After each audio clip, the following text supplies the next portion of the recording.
आज हम जानेंगे अर्जुन को दिव्य अस्त्र कैसे मिला। वनवास का समय था। द्रौपदी के अपहरण की घटना के बाद युधिष्ठिर को समझ आया कि भविष्य का युद्ध केवल शक्ति से नहीं जीता जाएगा, दिव्य अस्त्रों की आवश्यकता होगी। व्यास ऋषि ने बताया कि यह कार्य केवल अर्जुन कर सकता है। अगले ही दिन अर्जुन अकेले ही हिमालय की ओर निकल पड़े। बर्फीली चोटियां, तेज हवाएं, पर अर्जुन का ध्यान अडिग रहा। उन्होंने भोजन छोड़ दिया, फिर जल भी छोड़ दिया। महीनों तक केवल वायु के सहारे कठोर तपस्या की। एक दिन अचानक एक राक्षस सुअर के रूप में उन पर झपटा। उसी समय एक शिकारी भी आया। दोनों ने एक साथ बाण चलाया। राक्षस गिरा और विवाद शुरू हुआ। शिकारी बोला, यह मेरा शिकार था। अर्जुन ने कहा, नहीं, यह मेरा था। बहस युद्ध में बदल गई। अर्जुन ने पूरे वेग से बाण चलाए, पर शिकारी अचल खड़ा रहा। तलवार भी बेअसर। अर्जुन थक चुके थे, लेकिन हार नहीं मानी। अंत में उन्होंने मिट्टी का एक शिवलिंग बनाया और पूजा की। तभी देखा, उसी शिवलिंग में उनका बाण धंसा है। अर्जुन स्तब्ध रह गए। अचानक आकाश चमक उठा। शिकारी का रूप टूटने लगा और वहां स्वयं भगवान शिव खड़े थे। शिव मुस्कुराए, अर्जुन, तुम्हारा साहस और तप मुझे प्रसन्न कर गया। पाशुपता अस्त्र। शिव के जाते ही आकाश से देवराज इंद्र, वरुण, यमराज और कुबेर भी उतरे। उन्होंने अर्जुन को अपने अपने दिव्य अस्त्र दिए।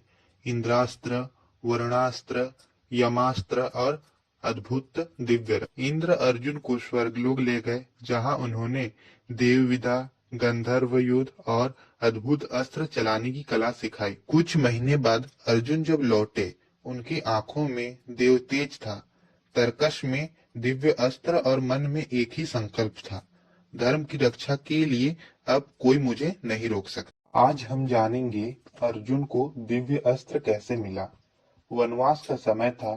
द्रौपदी के अपहरण की घटना के बाद युधिष्ठिर को समझ आया कि भविष्य का युद्ध केवल शक्ति से नहीं जीता जाएगा, दिव्य अस्त्रों की आवश्यकता होगी। व्यास ऋषि ने बताया कि यह कार्य केवल अर्जुन कर सकता है। अगले ही दिन अर्जुन अकेले ही हिमालय की ओर निकल पड़े। बर्फीली चोटियां, तेज हवाएं, पर अर्जुन का ध्यान अडिग रहा। उन्होंने भोजन छोड़ दिया, फिर जल भी छोड़ दिया। महीनों तक केवल वायु के सहारे कठोर तपस्या की। एक दिन अचानक एक राक्षस सुअर के रूप में उन पर झपटा। उसी समय एक शिकारी भी आया। दोनों ने एक साथ बाण चलाया। राक्षस गिरा और विवाद शुरू हुआ। शिकारी बोला, यह मेरा शिकार था। अर्जुन ने कहा, नहीं, यह मेरा था। बहस युद्ध में बदल गई। अर्जुन ने पूरे वेग से बाण चलाए, पर शिकारी अचल खड़ा रहा। तलवार भी बेअसर। अर्जुन थक चुके थे, लेकिन हार नहीं मानी। अंत में उन्होंने मिट्टी का एक शिवलिंग बनाया और पूजा की। तभी देखा, उसी शिवलिंग में उनका बाण धंसा है। अर्जुन स्तब्ध रह गए। अचानक आकाश चमक उठा। शिकारी का रूप टूटने लगा और वहां स्वयं भगवान शिव खड़े थे। शिव मुस्कुराए, अर्जुन, तुम्हारा साहस और तप मुझे प्रसन्न कर गया।